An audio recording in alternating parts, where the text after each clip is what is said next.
It was my wife who took me to see The Green Angel.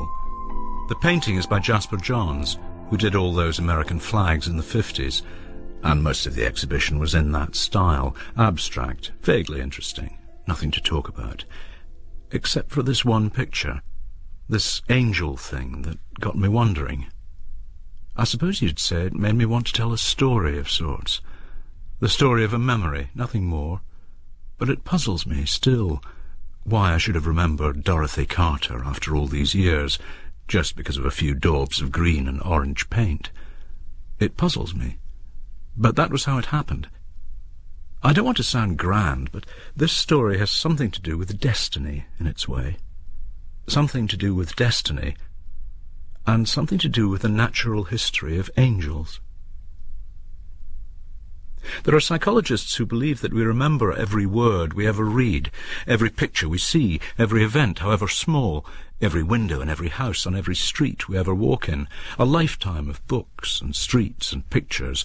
We record it all and file it away, waiting to be recollected, the vast, chaotic encyclopedia of one human existence. Maybe so, but until Sally took me to see that painting, I had no idea that any memory of Dorothy Carter remained in my mind 30 years on. Not that the picture reminded me of Mrs. Carter so much as of the creature I found in her hallway one warm summer's evening when I was supposed to be somewhere else. Or perhaps what I saw was the angel of a particular moment at which Mrs. Carter was present, in the same way as that stray bird was present, or the vase of flowers, or her husband's Bible, laid out on the hall table like a warning. If I'm honest, I'll admit that I'm not really sure what I saw in the picture, or even if I saw anything at all. Maybe it was the title that attracted me, the idea, the possibility. The Green Angel. All the time I was growing up, we talked casually about angels the way we talked about Santa Claus or fairies, and I always thought it odd that we talked about things we didn't believe. I'd surrendered any literal faith in angels at primary school, but I'd been reluctant to let them go. And now, these words, this brightly coloured painting, like an essay on tropical vegetation that was also a study of the human form, restored the possibility that I'd been wrong, that I had simply misunderstood something, the way children take things too literally, or not literally enough, when they're trying to please grown-ups. And before I knew how the connection had been made, I was thinking of Dorothy Carter, and of the night my life as a small-time criminal ended forever. I'd just turned 17, and I was on my way to see friends, if friends is the right word. The boys I was to meet at the Roebuck were nobody's friends, really, though they had an ample supply of acquaintances. I'd fallen in with them the summer before.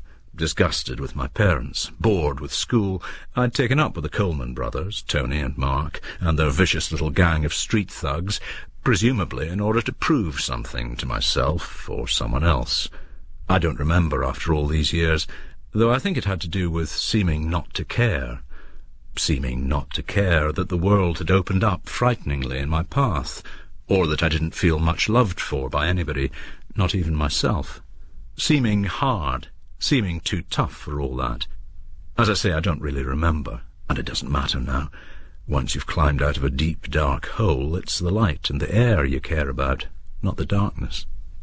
All I know is that I was making my way to the Roebuck one perfect summer's night, when a woman came to her door and called to me.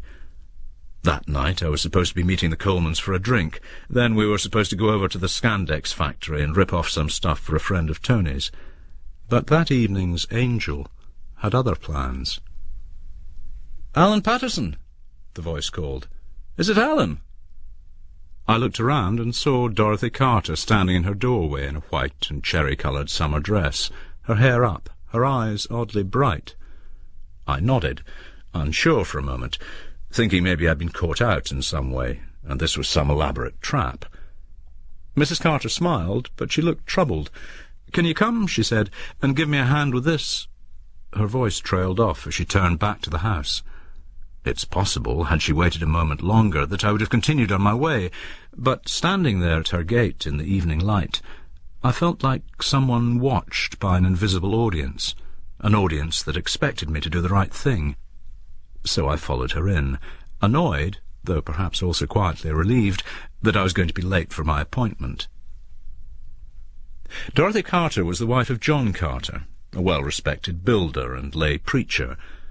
I remember her husband as a courteous man, but at the time I thought there was a certain remote quality in his manner, as if courtesy was something he kept to hand, like his toolbox, or his Bible, something he only brought out when it was needed, like a best handkerchief. My 17-year-old self found it as easy to suspect as to return his old-fashioned smile that suggested all goodness was common sense. But now I can see that he was a private soul, a man whose first interest in life wasn't his standing with others, but the belief that God speaks to us, and that, in the end, he listens when we speak, even if he doesn't grant our prayers. I knew John Carter was a good man, though I couldn't imagine he was easy to live with. But then what did I know? His life was so different from mine. Walking into the hallway of that substantial, well-kept house, I was entering what, for me, was a kind of earthly paradise. Pictures on the wall, a large vase of carnations on the hall table, a wide, polished floor. Everything was clean, everything was in place, but it didn't seem oppressive. Far from it. Dorothy Carter stood waiting in the middle of the lit hallway, and for a moment I thought she had called me in for some impossible moment of intimacy. Not sex, nothing so absurd, but some confidence, some quiet, unforgettable communion. I was wrong, of course, but perhaps not altogether. People touch in the strangest ways, after all. Something was there, in the hallway. A bat, I thought at first. But then I saw it was a bird. Not a bird I recognized, but some damaged thing. Yet whatever it was, it could fly, and in its panic that was all it could do. For now it was pressed into a corner against the skirting board, but it was looking up hopefully, looking for the light, and at any moment it was about to try again to rise into whatever lit space it imagined it could see. "I've been trying to get it out," Mrs. Carter said. "But the more I try, the more frightened it gets." I nodded. It was important, I knew, to seem competent. "Let me try," I said. I had no idea what to do, but for the next half hour, maybe longer, I set about cornering the thing, losing it, cornering it again, moving in, hands wide, hunkering down, willing it to be still for just long enough. It wasn't still. It wouldn't be still. Mrs. Carter tried to help, but she only made things worse, and as the time passed I became more and more frustrated, more and more absurd in my own eyes, and probably in hers. Then something happened. I was in close, I almost had it, and then I saw it. Saw its face. Saw something, no, not quite human, but something more than animal in its eyes. I know this seems fanciful, but what I saw, just for a moment, seemed familiar.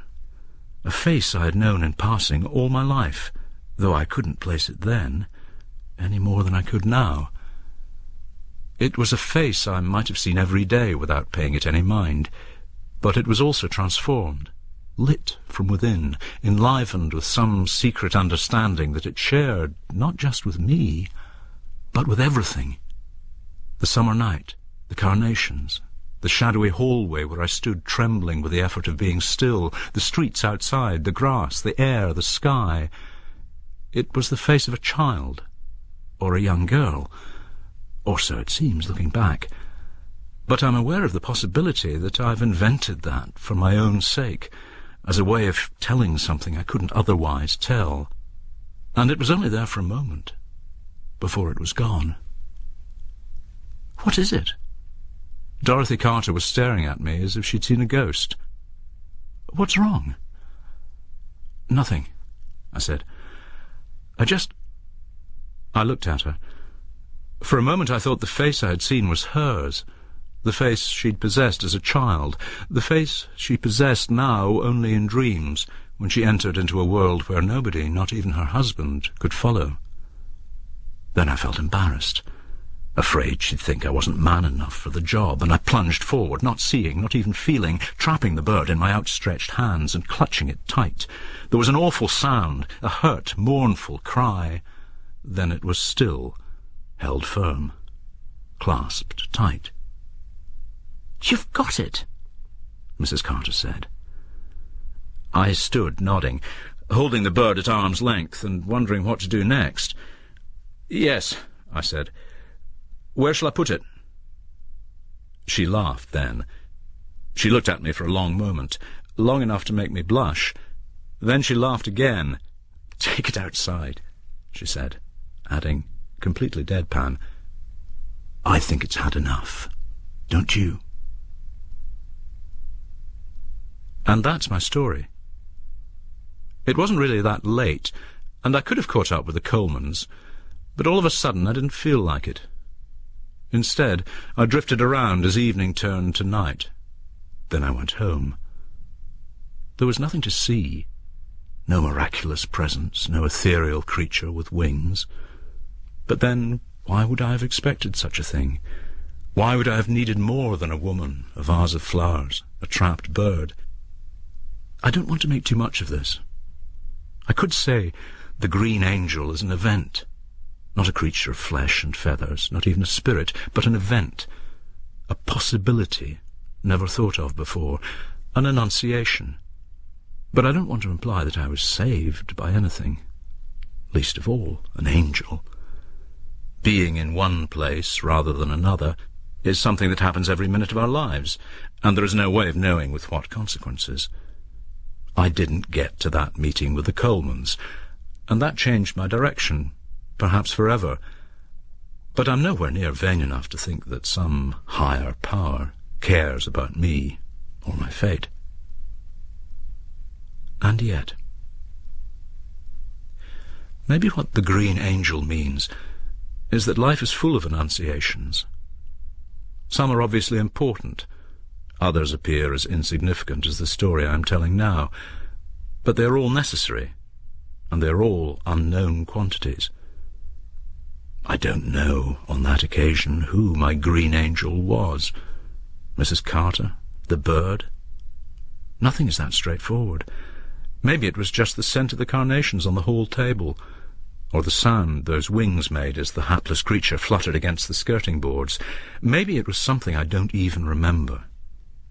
If you could explain angels, they would cease to exist, which makes them a bit like paintings, I suppose.